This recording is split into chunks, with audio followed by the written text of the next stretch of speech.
A paz do Senhor Jesus. Tudo bem, queridos alunos? É um prazer muito grande poder estar aqui com vocês. E agradeço a Deus por essa oportunidade de poder estar novamente podendo contribuir com o ensinamento da palavra de Deus.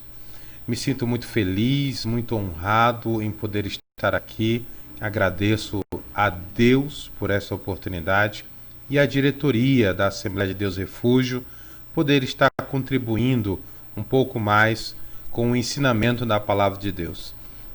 Devido a algumas dificuldades em nos reunirmos presencialmente, né, foi dado a ideia de nós fazermos esse vídeo e poder colocar para que os irmãos possam estar assistindo. Eu tenho certeza que logo as coisas vão se normalizar, né? E poderemos estar juntos novamente, aprendendo um pouco mais acerca da palavra de Deus. A nova disciplina de hoje vai nos falar sobre história da igreja, né? A história da igreja é muito importante a gente poder conhecer um pouco da nossa história, que afinal de contas somos a igreja do Senhor Jesus. Quando juntos, somos a igreja do Senhor Jesus. E isso é muito importante, a gente saber as nossas origens e o que tudo aconteceu para que hoje pudéssemos estar aqui. Talvez daremos até mais valor à nossa posição em Cristo quando conhecemos um pouco mais acerca da história da igreja. É um prazer muito grande. Espero que Deus continue abençoando os meus queridos alunos, os meus irmãos em Cristo, restaurando a vossa saúde e logo estaremos juntos, tá bom? Irmã Esther, que Deus abençoe, continue firme, forte nesse grande projeto e estamos sempre aqui. Quando precisar de nós, estamos aqui para ajudar. Então nós vamos começar a aula sobre história da igreja. Eu tenho certeza que você já deve estar de posse aí da sua apostila, né? Você já deve estar de posse da sua apostila e a história da igreja. Nós vamos estar falando um pouco sobre a história da igreja. Mas é interessante lembrarmos que a história da igreja não poderemos tratar nas minúcias, porque é uma disciplina muito extensa, com muitos detalhes, né, acerca do surgimento da igreja e da história que envolve o surgimento da igreja. Então a minha proposta é nós fazermos como sempre nós fizemos, né? Nós vamos pontear ou vamos destacar os pontos mais importantes da história da igreja. E eu tenho certeza que você tem a sua apostila, você vai ler o conteúdo e vai aprender também muito mais, para poder assimilar melhor o conteúdo. Então esta aula será dividida em 4 aulas, tá bom? 4 aulas nós vamos estar falando sobre a história da igreja. Dará para nós assistirmos ou dará para nós falarmos muito sobre o conteúdo da história da igreja. Não poderia deixar de pedir para você. Você não é inscrito no meu canal? Meus alunos ainda não são inscritos no meu canal? Por favor, inscreva-se no nosso canal Teologia Pentecostal Viva. O botãozinho aí, inscreva-se, aciona o sininho, clica no botão inscreva-se e aciona o sininho e a opção todas. Sempre quando postarmos vídeo novo aqui, né, você vai ser notificado pelo YouTube para assistir os nossos vídeos. Um canal que fala sobre teologia, um canal que fala sobre a palavra de Deus, fala sobre curiosidade bíblica, tudo aquilo que os irmãos já aprenderam e tudo aquilo que os irmãos ainda precisam aprender, você vai encontrar aqui também no canal Teologia Pentecostal Viva, tá bom? Para a aula de hoje, eu vou precisar compartilhar a tela do meu computador, porque eu fiz alguns slides, e você vai poder acompanhar aí na sua apostila e no slides que nós vamos apresentar aqui no vídeo, para que você possa aprender e assimilar o conteúdo melhor, tá bom? Então, vamos à aula de hoje. História da Igreja, parte 1.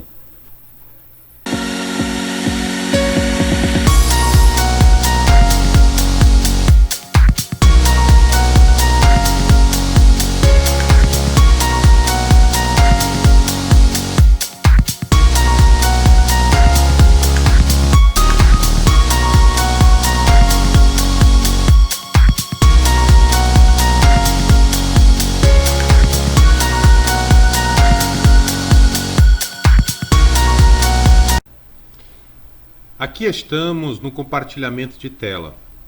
Esta aqui é a tela do meu computador e nós vamos dar início à aula de hoje.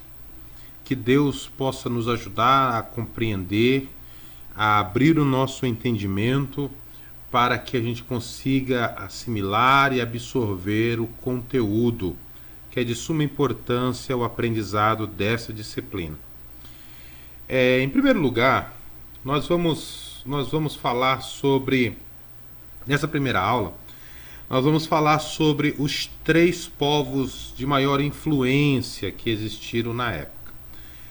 O primeiro deles, os romanos, os gregos e os judeus. Vamos falar sobre esses 3 povos, porque eram povos que exerceram uma grande influência e se destacaram naquele período, né?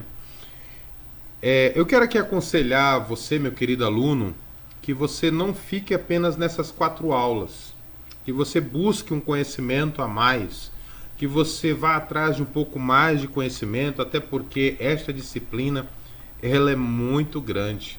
Essa disciplina ela é bem extensiva, né? Não é à toa que a apostila dela também é uma apostila um pouco mais grossa que as demais. Então, eu sugiro a você que você compre livros que falam sobre o surgimento ou a história da igreja. E eu quero lhe aconselhar que você compre livros que falem sobre o período interbíblico. Aquele período que nós estudamos, outrora aí uma outra aula, falamos sobre aquele período de Malaquias e Mateus, aqueles 400 anos de silêncio ali de Deus, que foi exatamente aquele período ali que é de suma importância para a nossa compreensão acerca da história da igreja. Então, para nós começarmos, nós vamos falar exatamente sobre a questão dos romanos, dos gregos e dos judeus. A história da igreja é de suma importância, pois com esse estudo podemos entender como foi o avanço da igreja.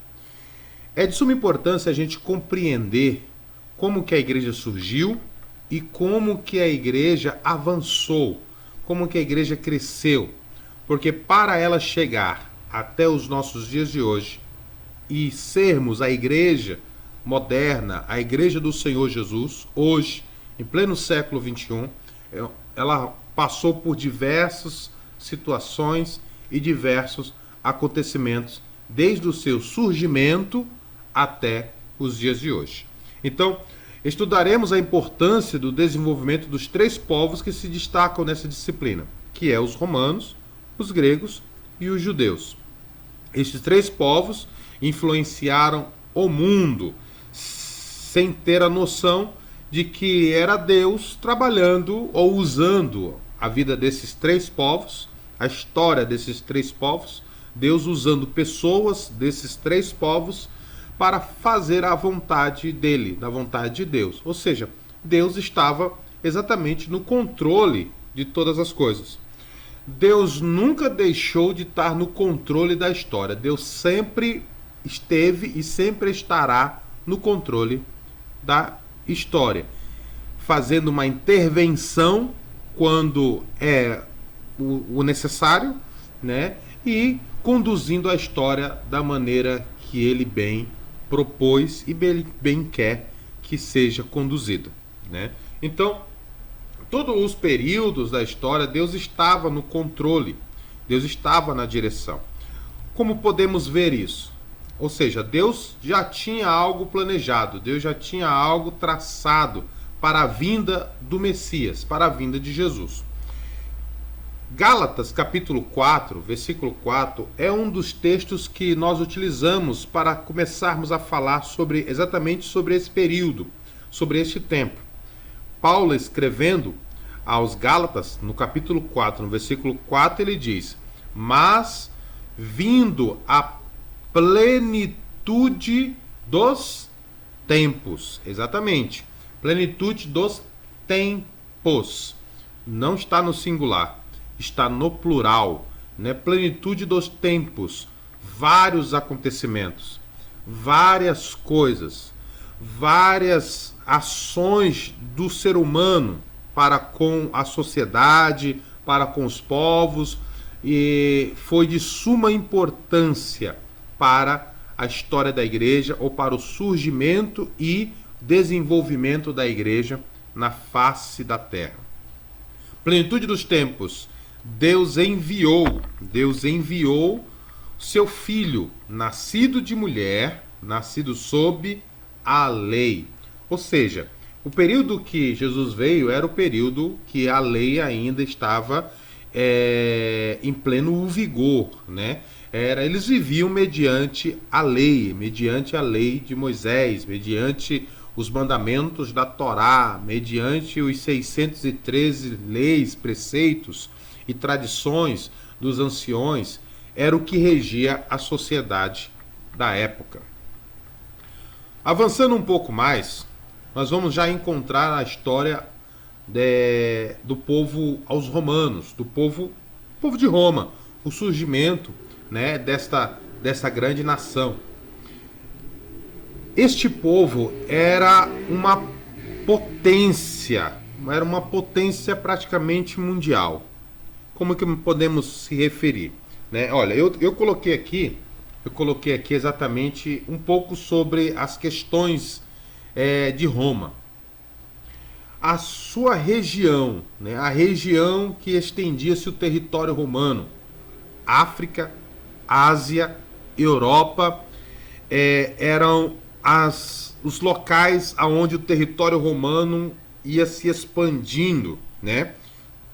Onde o território romano ia se expandindo e tomando de conta de praticamente toda a África, toda a Ásia e toda a Europa. É bem verdade que Roma não dominava completamente todo o mundo, porque existiam locais que Roma ainda não havia dominado. Mas a estratégia romana nem sempre era dominar na força, na guerra, mas trazer uma evolução social, uma evolução tecnológica para as regiões em que eles se infiltravam, em que eles estavam, queriam fazer parte daquela região. Quando Roma tomava de conta de uma região, ela tanto estruturava quanto aparelhava, trazendo inúmeros benefícios para aquela região. Então, dificilmente uma região não deixava-se ser dominado por Roma, até porque ele trazia muitos benefícios sociais e em termos de segurança pública, de infraestrutura para aquela sociedade ou para aquele povo, né? As capitais até o ano de 330 era Roma, né? E Constantinopla, de 330 a 395. Os países atuais são 46 países. As línguas lá é oficialmente o latim, né? E vários outros idiomas. É interessante que a língua oficial era o latim, né? Mas Roma não impusera este idioma nas outras nações, nos outros povos. Pelo contrário, as pessoas permaneciam com o seu idioma, mas Roma era muito sutil. Eles iam introduzindo o latim aos poucos, fazendo com que aquela sociedade aos poucos aderisse o idioma de Roma, ou seja, o latim, né? Como que eles faziam isso? Através de documentos oficiais do governo, através do diálogo que as pessoas ou os cidadãos romanos vinham conversar com aqueles outros povos, então estavam sempre usando o latim.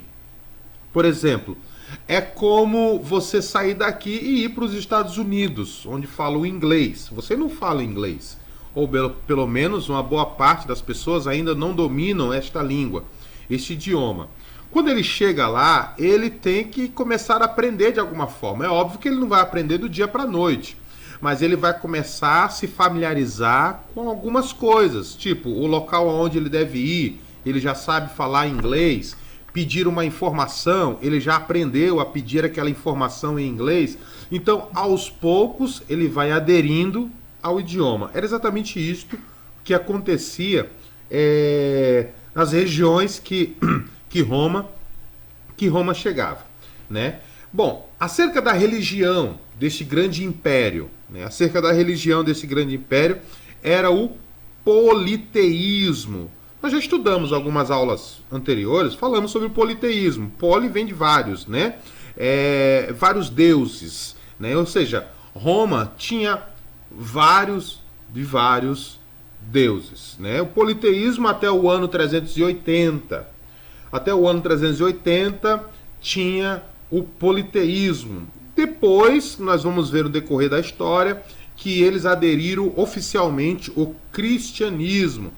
Se eu não me engano, eu já mencionei alguma coisa a respeito de Constantino nas aulas anteriores. Eu tenho certeza que eu acho que você vai lembrar que nós falamos um pouco sobre a questão de Constantino e de como ele aderiu ao cristianismo, fazendo o cristianismo uma religião oficial, né? Então aí abrangeu todo um período de 380 a 395, né? A questão do financeiro, né, do dinheiro, eles usavam lá o denário, o sestésio e o soldo, né, que eram as moedas de circulação da época. Roma era tão organizada que a questão do idioma nós já falamos, né, que está aqui, ó, a língua aqui, né, a língua dos romanos era o latim, que Virgílio destacou como fonte da unidade e tradição romana. Embora o latim fosse a língua corrente nos tribunais e administração pública, no Oriente do Ocidente e no exército de todo o Império, não era imposto de forma oficial aos povos sob o domínio romano. Ao conquistar novos territórios, os romanos preservavam as tradições e as línguas locais, introduzindo gradualmente o latim através da administração pública e dos documentos oficiais. Aqui era a forma como eles introduziam o latim dentro da sociedade, que eu já falei anteriormente. Então, Roma era uma potência em infraestrutura. Quando ele chegava no local, ele não abolia o idioma, mas ele trazia melhoras para aquela cidade, que é exatamente o que nós vamos ver aqui no próximo slide.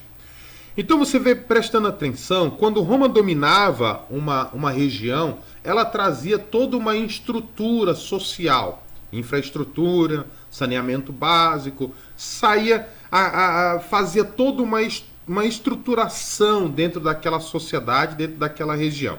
Eu coloquei aqui, ó, um desenhozinho que é mais comum das construções das estradas romanas, que eram estradas fabulosas.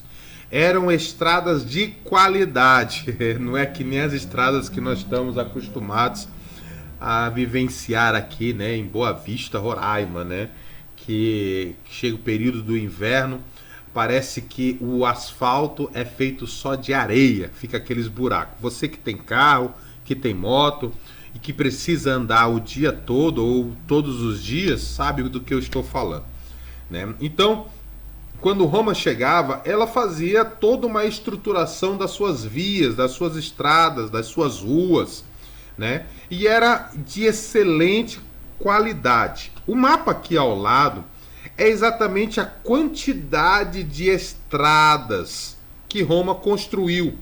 E estas estradas subsistem até os dias de hoje. É surpreendente a qualidade dessas estradas. Ou seja, aqui, ó,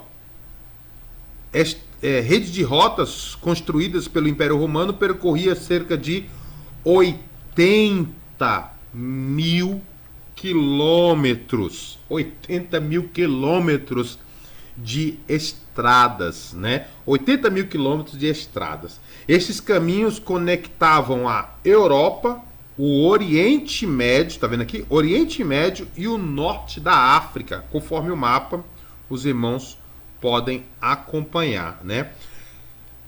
Qual foi o benefício? Vamos aqui dar um pulinho lá na frente, né? Vamos dar um pulinho lá na frente e trazer assim uma noção do avanço do cristianismo. Qual foi o benefício que estas estradas, que o domínio romano trouxe? O benefício foi um dos benefícios foi que eles favoreceram o avanço do cristianismo mediante estas estradas. Uma coisa é você enfrentar, vamos dizer assim, uma mata virgem, fechada, né? Aonde ninguém nunca entrou.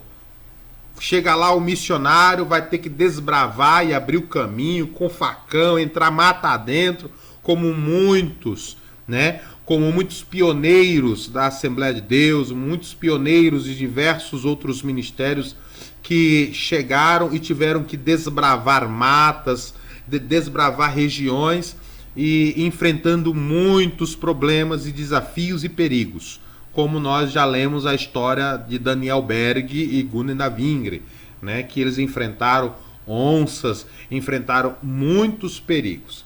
Mas quando Roma chegava a determinada região, ela abria estradas, ela interligava regiões, interligava as estradas. É que nem hoje em dia, que nós temos BRs que cortam o Brasil, que cortam os mapas, que cortam os estados, as regiões, interligando um estado a outro estado, né? Interligando aí regiões e mais regiões. Então, como os irmãos podem ver, parece um emaranhado aqui de linha, né? Um emaranhado aqui de linha, que é exatamente as estradas que eles construíam, que favoreceu o avanço do cristianismo.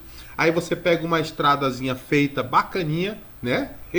Bacaninha, e fica muito mais fácil para você poder pregar o evangelho, anunciar o evangelho, né? Fica muito mais fácil. Então, quais foram também os benefícios do governo romano?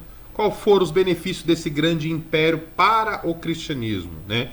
Eles trouxeram grandes obras, dentre as tais segurança nas estradas e mares.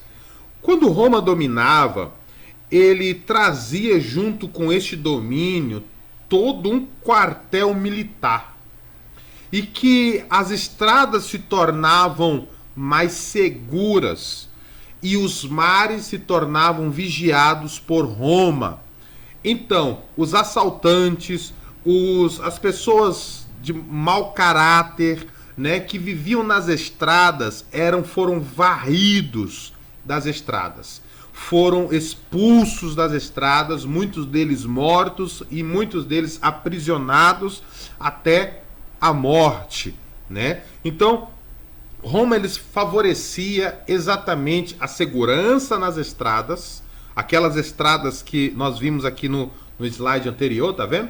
Roma favorecia a segurança, cerca de 80 mil quilômetros de estrada.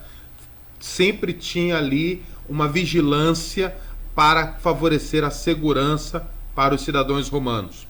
Nos mares existiam os piratas, existiam os ladrões que roubavam embarcações, mercadorias. Como a comunicação também era feita mediante os mares, as pessoas comercializavam mediante os navios, os portos, e era exatamente aí onde os piratas e os ladrões tomavam de conta.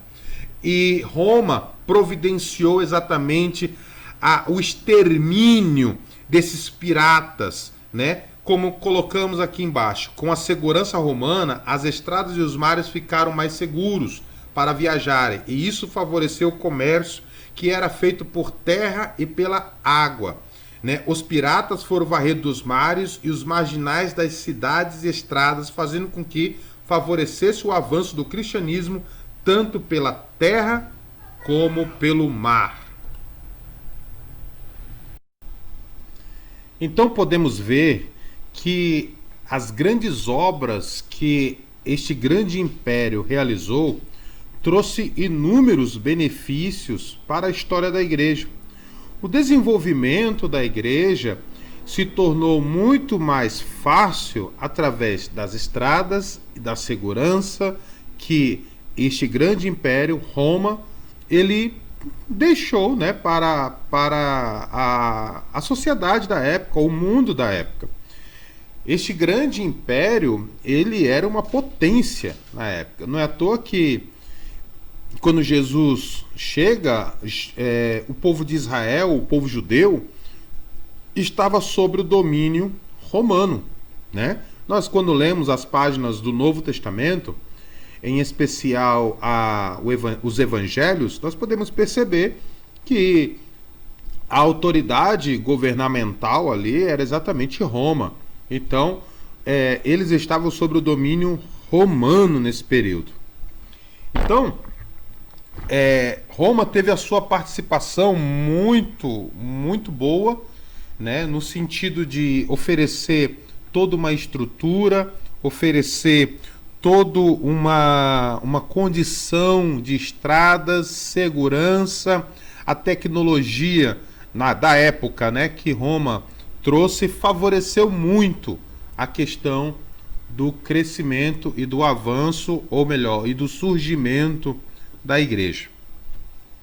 Então nós podemos concluir essa primeira parte. Nós falamos exatamente sobre Roma.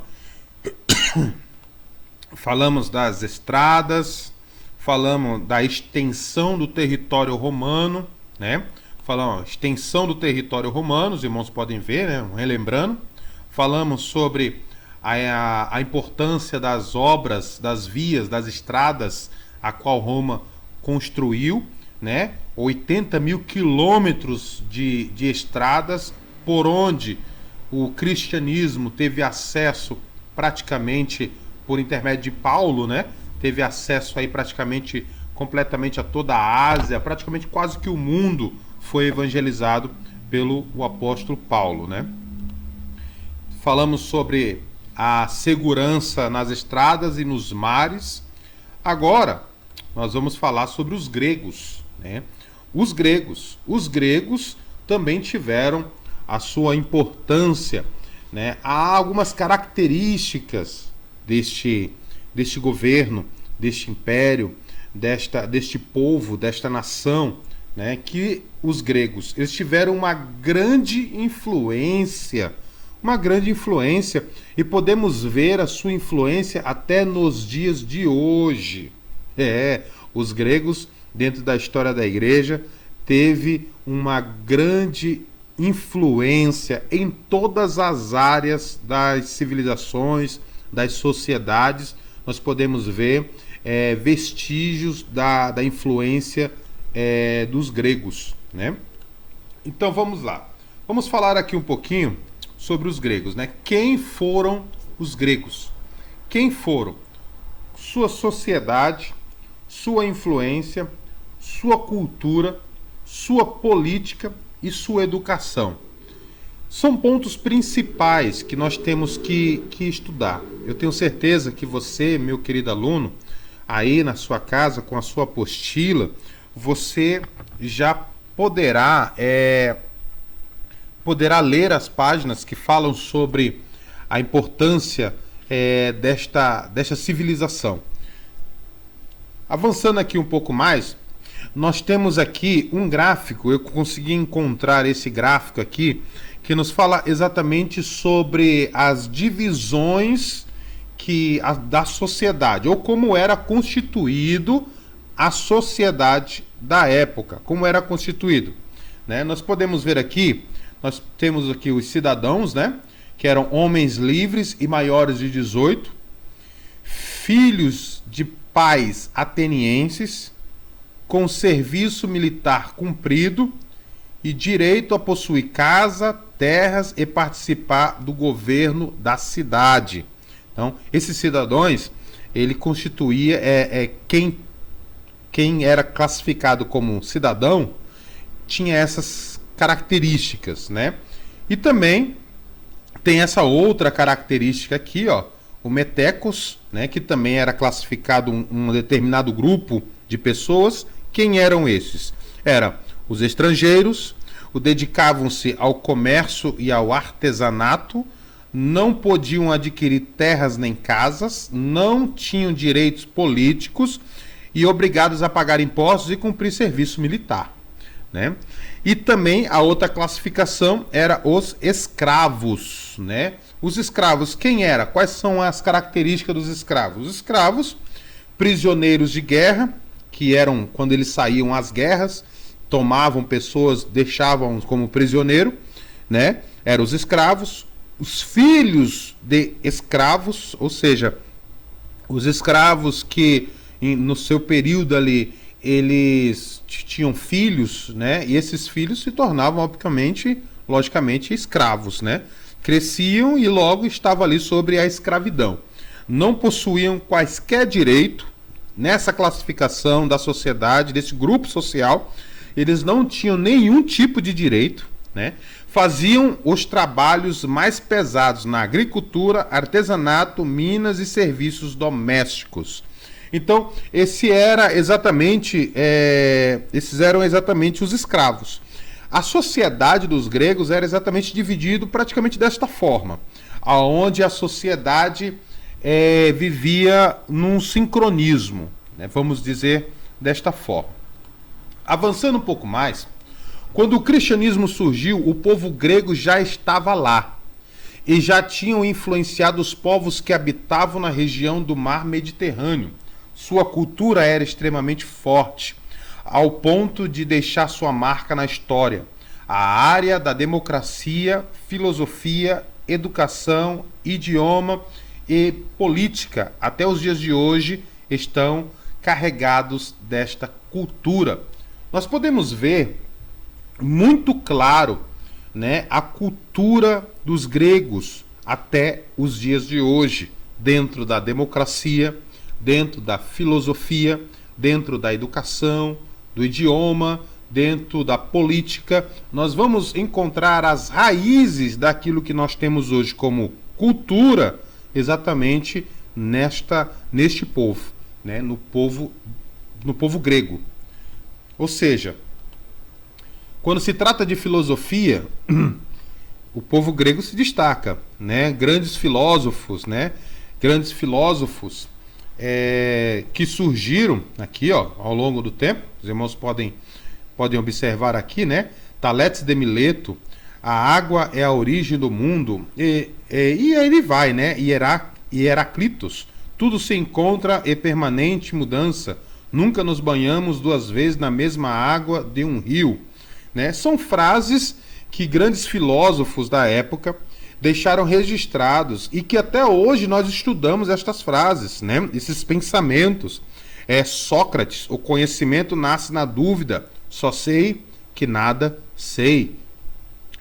Platão, os nossos sentidos são enganadores, as ideias e a realidade são diferentes. Ou seja, todos esses grandes filósofos, esses grandes pensadores que eram a característica do povo grego, voltado à área da filosofia, voltado à área da educação, voltado à área social, eles se destacavam nesta área. A inteligência, o intelecto dessas pessoas era levados a pensar.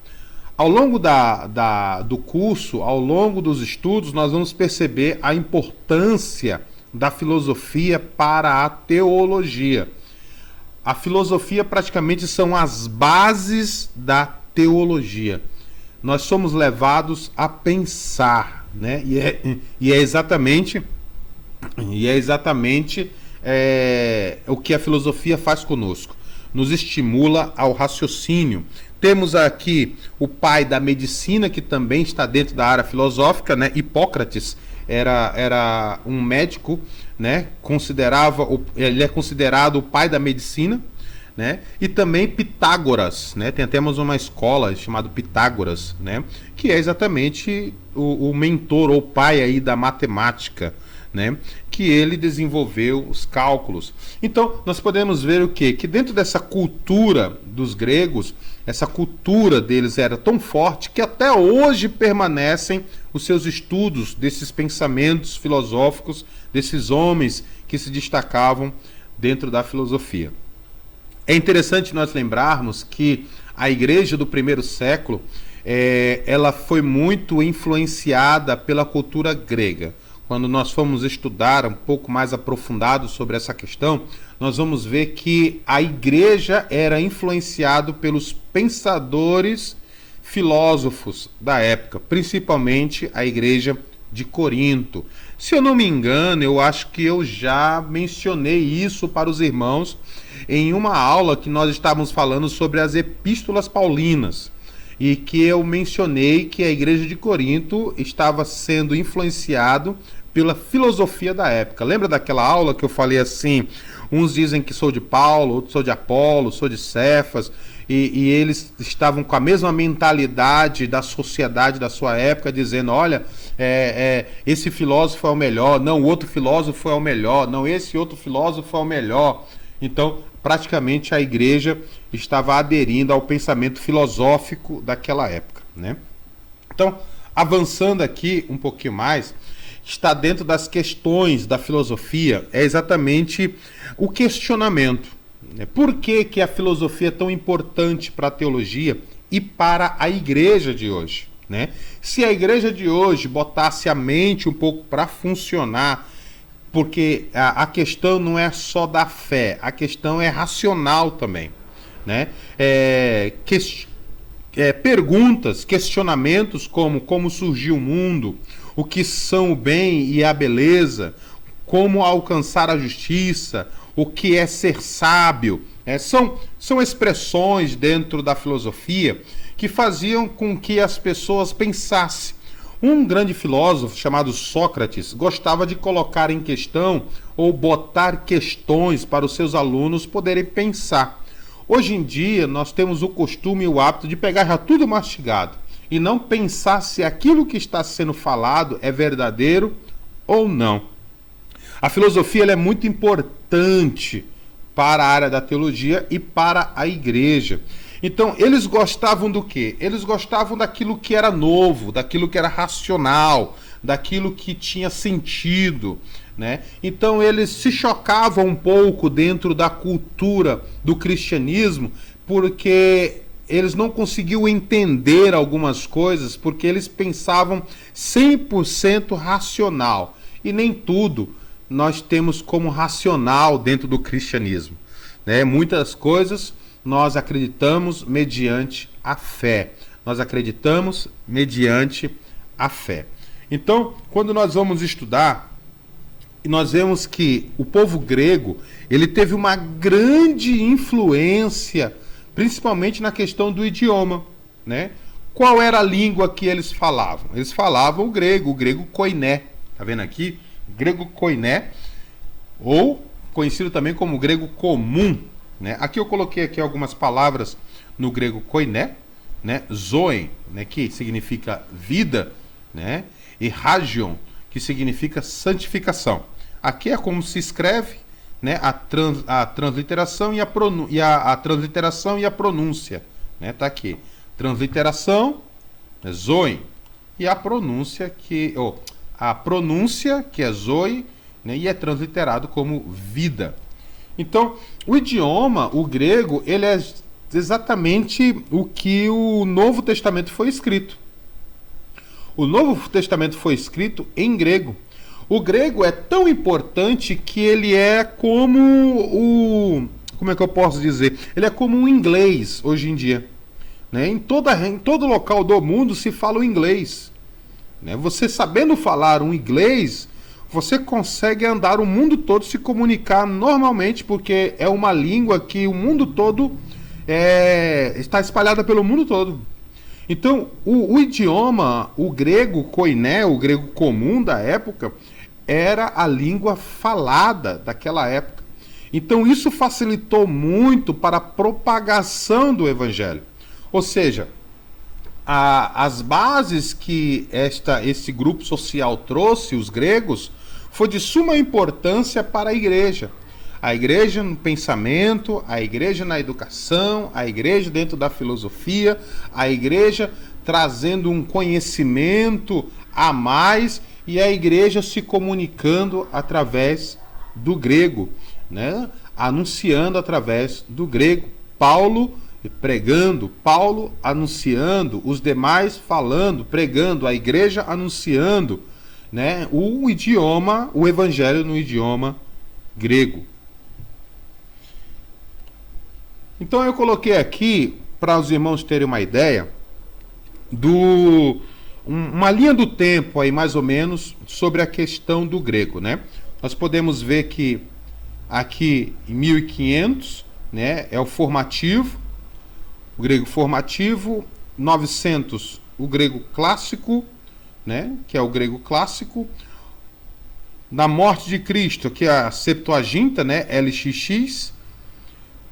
Na crucificação, que foi o divisor de águas, né, onde zera a cronologia do tempo, se tornou o grego koiné, que naquela época que Jesus morreu se falava o grego comum. Depois ele evoluiu para o bizantino e depois chegou para o grego moderno, que é o grego que nós temos hoje. A Bíblia Sagrada, o Novo Testamento, ele não é escrito em grego moderno. Ele é escrito em grego koiné. Desde Mateus a Apocalipse, ele é escrito em grego koiné. Então, quando nós vamos estudar as línguas originais, nós estudamos o grego koiné.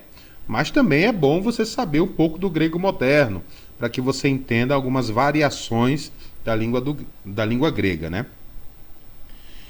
Então, avançando aqui um pouco mais, nós vamos entrar aqui na questão dos judeus. Então, vamos recapitular aqui, né? Os gregos tiveram muita influência dentro da sociedade. Sua influenciaram a sociedade, influenciaram a cultura, influenciaram a política, influenciaram a sua educação. Deixa eu ver aqui se é essa aqui. Bom, aqui a educação, né, eles eram tão fixados na questão da educação que os jovens atenienses eram muito rigorosos a respeito da questão educacional.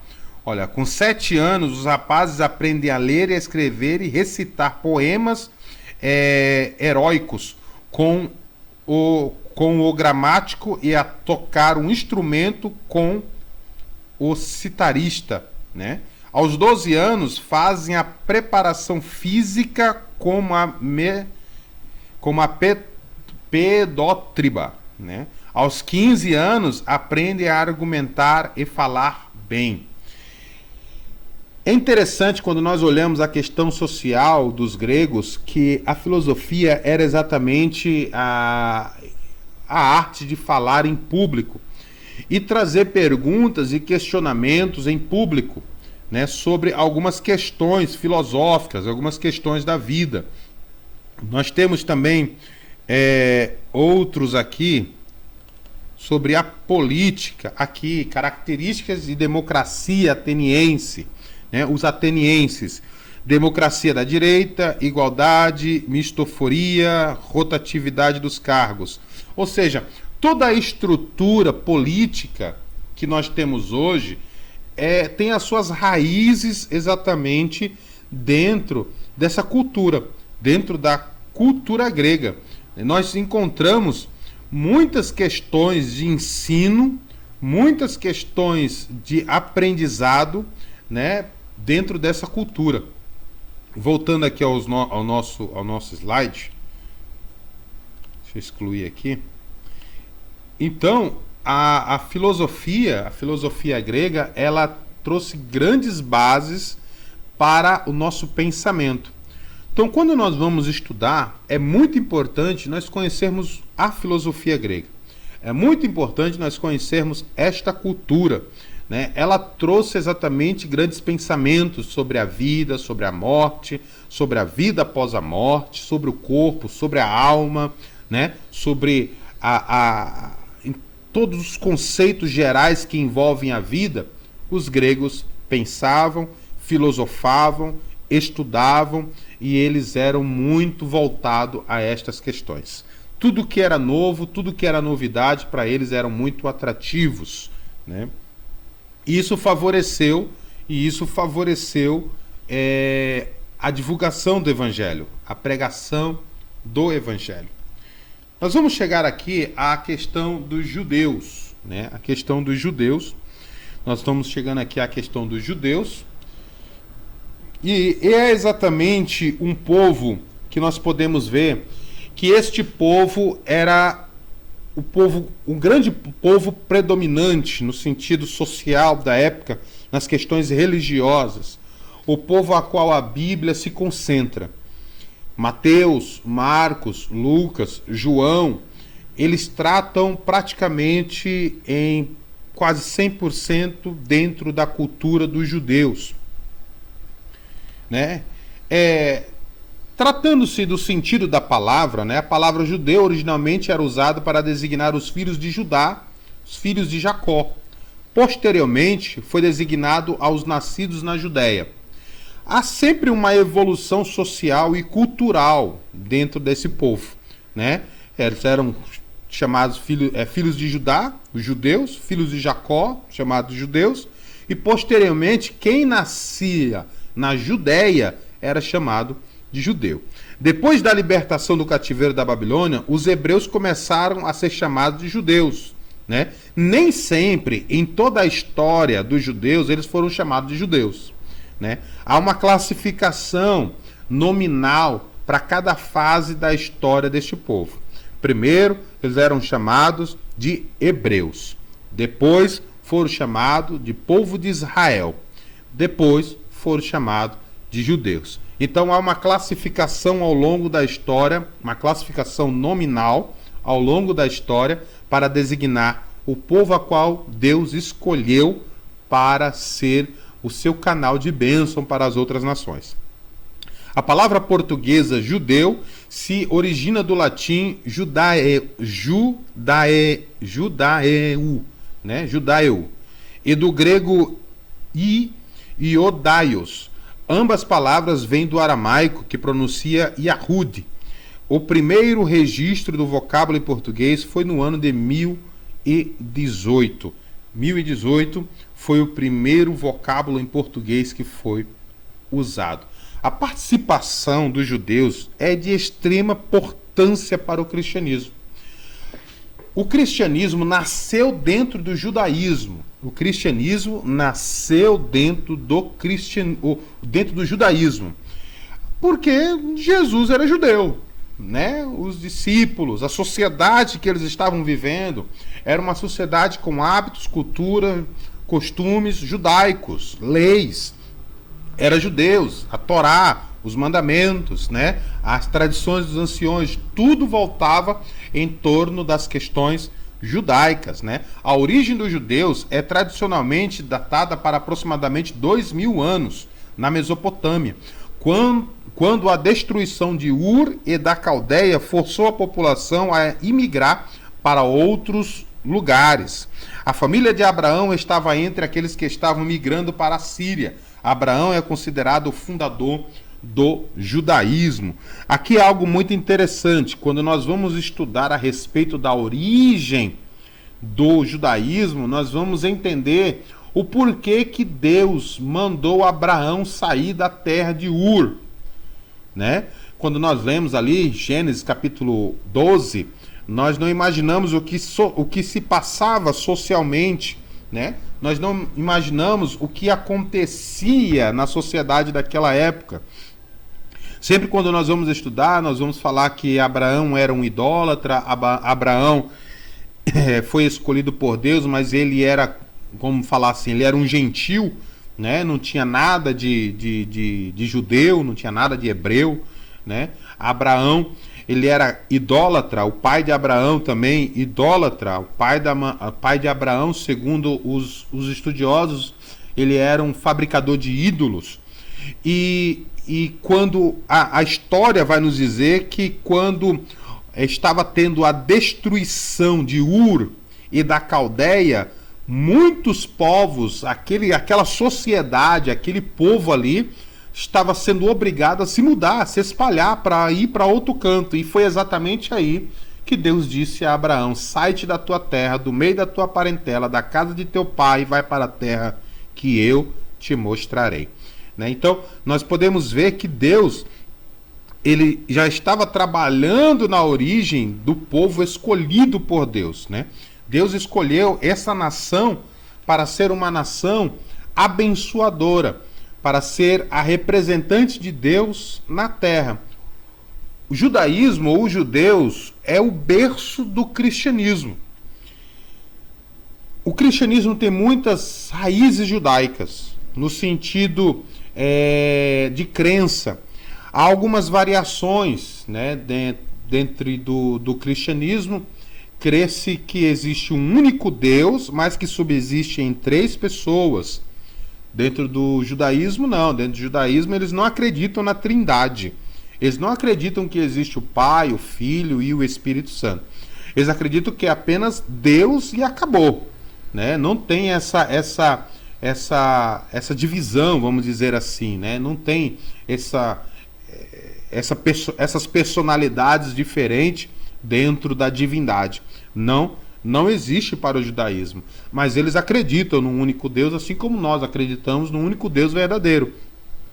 Eles são absolutistas, nós somos trinitaristas, ou seja, cremos no único Deus, mas que subsiste em 3 personalidades distintas uma da outra e que trabalham em sincronia e harmonia entre elas, né? Cremos na Trindade. É o credo das Assembleias de Deus ou das denominações que são voltados às questões pentecostais e bíblicas, creem na Trindade. Então, o berço do cristianismo é o judaísmo, né? As questões dos cultos, da oratória, da pregação, da sinagoga, a organização da sinagoga. O cristianismo, a igreja do primeiro século, usou muito tempo a Torá, né? O Antigo Testamento. É interessante nós destacarmos aqui, irmãos, que dentro da cultura judaica não existe Antigo Testamento e nem Novo Testamento. Não existe Velho Testamento e Novo Testamento. Os judeus não têm, né, os judeus messiânicos, os judeus convertidos ao cristianismo, eles não falam Antigo Testamento ou Velho Testamento, Novo Testamento. Eles não falam assim. Eles falam Primeiro Testamento e Segundo Testamento. Para eles não existe Velho e não existe Novo. É sempre o Primeiro Testamento e o Segundo Testamento. Para eles a palavra de Deus não envelhece. Para eles a palavra de Deus não é antiga, né? Então a palavra de Deus continua sempre sendo a palavra de Deus. Tem até um certo sentido, se nós formos pensar, tem até uma certa coerência com as questões da palavra de Deus, né? Que a Bíblia diz que Deus é o mesmo ontem e hoje será para sempre. Se Deus não muda, a sua palavra também não muda, não é verdade? Então, nós podemos ver o quê? Que há muitas questões dentro do judaísmo que nós conseguimos encontrar dentro do cristianismo, né? E a igreja, ela por muito tempo, por algum período de tempo, melhor dizendo, a igreja pensava que a salvação era apenas dos judeus, né? Mas depois Deus fez os líderes da igreja da época, Pedro, na época Tiago, né, entenderem que a salvação não era apenas para os judeus, a salvação também era para os gentios, né? Então, nós vemos a importância da questão do berço do cristianismo, né?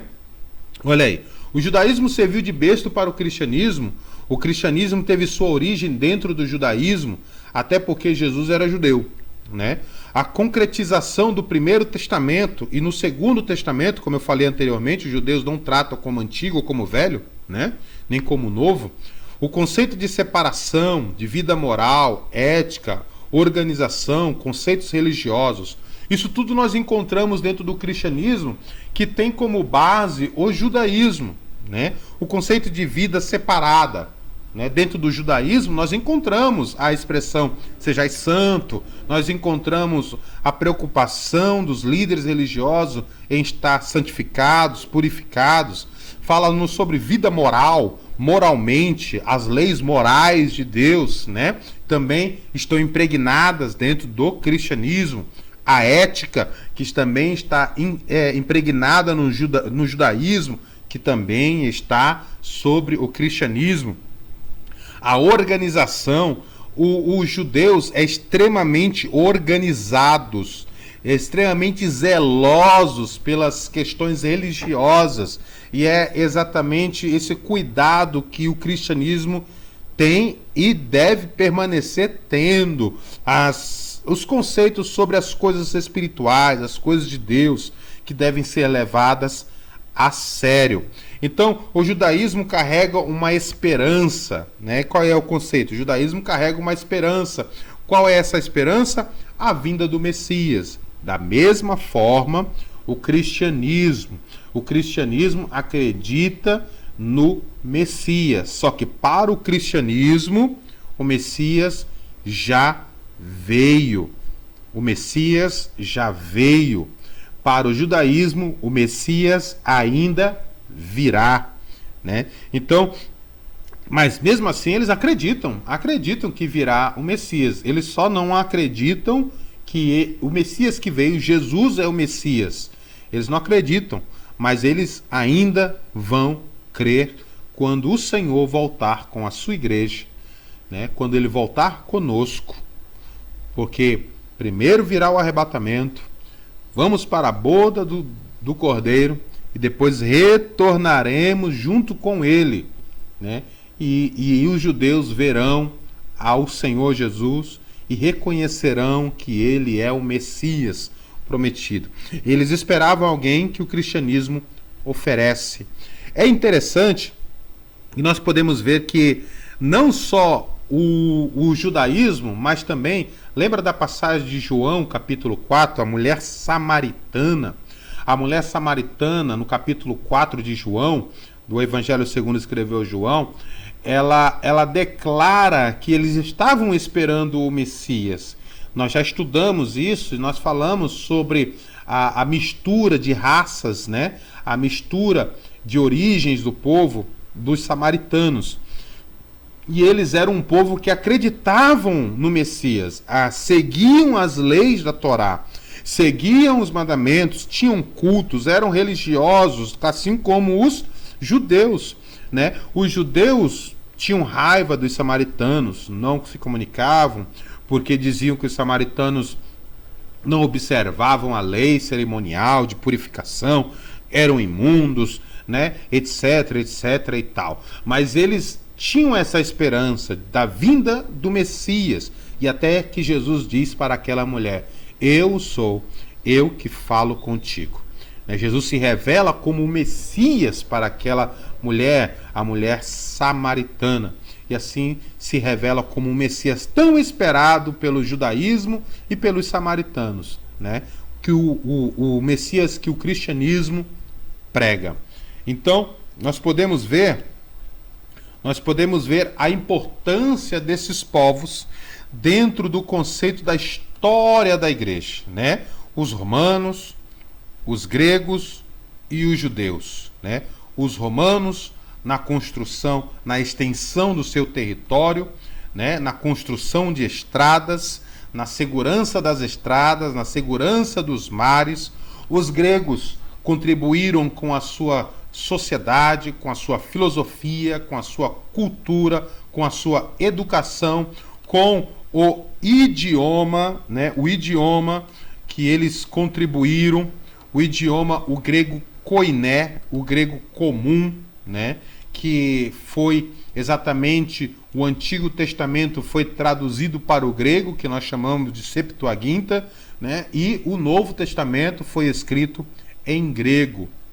O Novo Testamento foi escrito em grego. Então, há uma grande importância dentro do judaísmo como berço do cristianismo, que contribuiu com a vida de santidade, a vida moral, a vida ética, com a organização, os conceitos religiosos e a esperança da vinda do Messias. E chegamos aqui até o final da nossa primeira parte deste estudo. Meu querido aluno, leia a apostila, tá bom? Nós não temos muito tempo para poder expor todo o conteúdo nos seus mínimos detalhes, mas se você ler e estudar a sua apostila, você vai poder perceber a importância desses três povos para o cristianismo. Na nossa próxima aula, nós iremos falar exatamente a parte 2, que é o surgimento e o avanço da igreja.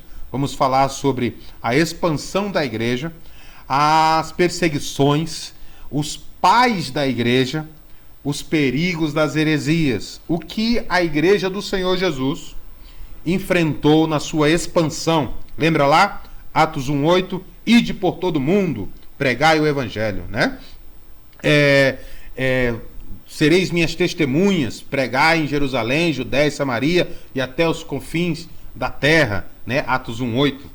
E falar sobre as perseguições, falar sobre tanto as perseguições do judaísmo quanto as perseguições de Roma, né? Através dos seus imperadores, dos seus governantes, dos seus líderes políticos da época. Os pais da igreja, quem são os pais da igreja? Quais foram a importância desses pais da igreja, né? E o perigo das heresias. A igreja, ao longo da sua história, enfrentou grandes heresias que ameaçavam muitas áreas do cristianismo. Então, isso será na nossa segunda aula e eu conto com você aqui comigo, tá bom? Que Deus te abençoe. Nos vemos no próximo vídeo, nos vemos na próxima aula, em nome de Jesus. Deixe o seu comentário aí embaixo, tá? Escreva alguma coisa aí para o professor, curta o nosso vídeo, compartilhe com os seus amigos e eu tenho certeza que Deus vai lhe abençoar. Nos vemos na próxima aula. Beijo no coração de todos os meus alunos, que Deus abençoe e até o próximo vídeo.